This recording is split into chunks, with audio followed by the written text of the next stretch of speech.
আসসালামু আলাইকুম। স্বাগত জানাচ্ছি নতুন আরও একটি ভিডিও দেখার জন্য। আমার শাপলা গাছের ছবি দেখে অনেকেই জানতে চেয়েছিলেন কিভাবে আমি এটা সেটআপ করেছি। তাই চলুন আজকের এই ছোট্ট ভিডিওর মাধ্যমে জেনে নিই গামলায় কিভাবে শাপলা ফুল গাছের সেটআপ দিবেন। খাবার দেওয়া সহ সব কিছুই দেখিয়ে দিয়েছি। আশা করছি সম্পূর্ণ ভিডিওটি দেখবেন। আমি মাঝে মাঝেই পাত্রটি পরিষ্কার করি, শ্যাওলা হয়ে যায় সেজন্য। পরিষ্কার শেষে আবারও একইভাবে সব কিছু সেট করে দেই। আপনাদের অনেক প্রশ্নের উত্তর দিয়ে দেব, তাই ভিডিওটি সম্পূর্ণ দেখতে থাকুন। প্রথমেই আমি গামলাটা খুব ভালোভাবে পরিষ্কার করে নিয়েছি। যে পাত্রে গাছ লাগিয়েছি সেটাও কিন্তু পরিষ্কার করে নিয়েছি। এখন গাছে খাবার দিয়ে দেওয়ার পালা। তার আগে বলে দিই, গাছ বা বাল্ব লাগানো, মাটি তৈরি সহ কত বড় পাত্রে রাখবেন ইত্যাদি বিষয় নিয়ে এর আগেই আমি একটা ভিডিও আপলোড করেছি। ওই ভিডিওটা এই ভিডিওর ডেসক্রিপশন বক্সে অথবা চ্যানেলে গেলেই পেয়ে যাবেন। এখন আমি খাবার দেওয়ার প্রসেসটা দেখিয়ে দিচ্ছি। আমি এখানে রাসায়নিক সার ব্যবহার করেছি, ডিএপি এবং টিএসপি। কয়েকটি দানা নিয়েছি টিস্যু পেপারে। এরপর আপনারা দেখেছেন আমি পাত্রটি খুব সুন্দরভাবে যে কোনো এক পাশে গর্ত করে নিয়েছি। আপনারাও চাইলে এভাবে যে কোনো এক পাশে গর্ত করে খাবার দিয়ে দিতে পারেন। এখন আমি টিস্যু পেপারটাকে মুড়িয়ে খাবারটাকে খুব সুন্দরভাবে শুধুমাত্র ওই গর্তে বসিয়ে দিয়ে মাটি চাপা দিয়ে দিব, তাহলেই খাবার দেওয়া হয়ে যাবে। সেদিন একজন প্রশ্ন করেছিলেন, এভাবে খাবার দিলে মাছ মারা যায় না? না, একটাও মাছ মারা যাবে না। খাবারটি মাটির সাথে গভীরে থাকবে এবং গাছ খাবারটি সংগ্রহ করবে। আর খাবার মাঝখানে দিবেন না, যে কোনো এক সাইডে দেবেন।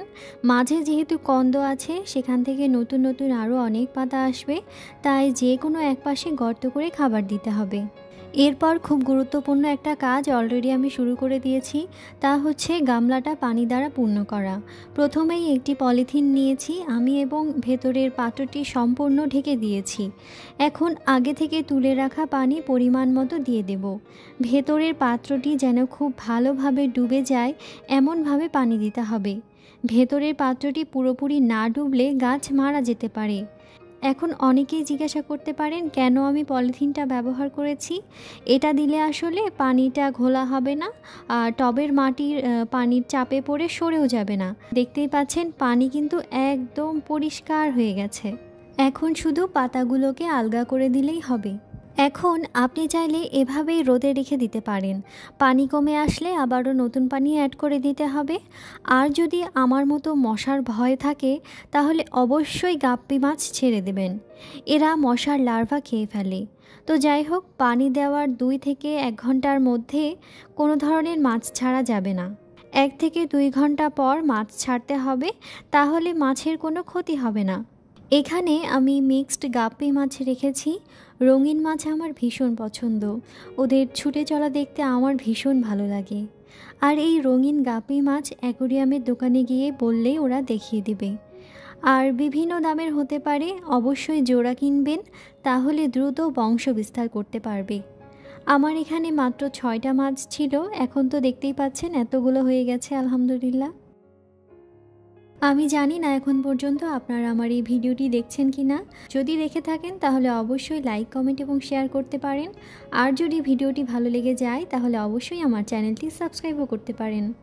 এখন অনেকেই জিজ্ঞাসা করতে পারেন মাছের জন্য অক্সিজেনের প্রয়োজন আছে কি না। না, এখানে আসলে মাছের জন্য আলাদাভাবে কোনো অক্সিজেন দেওয়ার প্রয়োজন নেই, কারণ আমি তো এখানে জীবন্ত গাছ রেখেছি, সেজন্য আর আলাদাভাবে অক্সিজেনের প্রয়োজন নেই। মাছগুলোকে আমি কি খাবার দিই এই প্রশ্ন আমি এর আগেও পেয়েছিলাম। তো মাছের জন্য আমি কি খাবার দিই সেটাও দেখিয়ে দিলাম। অনেক বেশি খাবার দিতে যাবেন না, অল্প পরিমাণে দিবেন, কিন্তু 2 বেলা দিবেন। সেটআপটি দিতে দিতে আমি অনেক প্রশ্নের উত্তর দিয়ে ফেলেছি। আরও যদি কোনো প্রশ্ন থেকে থাকে অবশ্যই আমাকে কমেন্ট করে জানাবেন, আমি উত্তর দেওয়ার চেষ্টা করব। আর আবারও বলে দিচ্ছি, এই বিষয়ে আমার আরও অনেক ভিডিও আপলোড করা আছে। ওই ভিডিওগুলো এই ভিডিওর ডেসক্রিপশন বক্সে অথবা আমার চ্যানেলেই পেয়ে যাবেন। এই ভিডিওটা করেছিলাম 6 দিন পর। দেখতেই পাচ্ছেন পাতাগুলো কি সুন্দর করে বড় হচ্ছে, নতুন নতুন পাতাও আসছে। আশা করছি খুব দ্রুত ফুলও চলে আসবে। আজকের ভিডিওটি তাহলে এই পর্যন্তই। আল্লাহ হাফেজ, আসসালামু আলাইকুম।